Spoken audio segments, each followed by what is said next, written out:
Hi guys, in this video I'm going to show you step by step how to create new archive folders in your Outlook email. It's going to be very easy and simple step.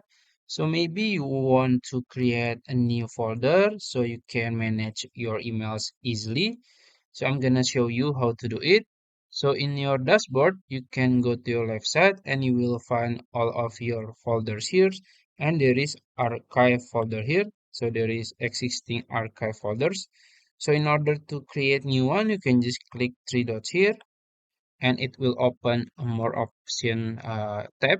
And then as you can see, you can create new subfolder here. So let's say you want to create new folder in your current archive folder. So you can just click it and then you can name it maybe archive 2 or maybe specific for archive family, just like that.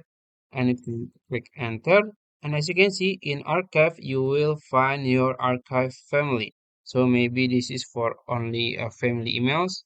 And also you can create more archive folder, maybe archive works. So it will work related. You can hit enter and it's done. So I think that's it. If you found this video helpful, please like this video and subscribe to my channel. Thank you.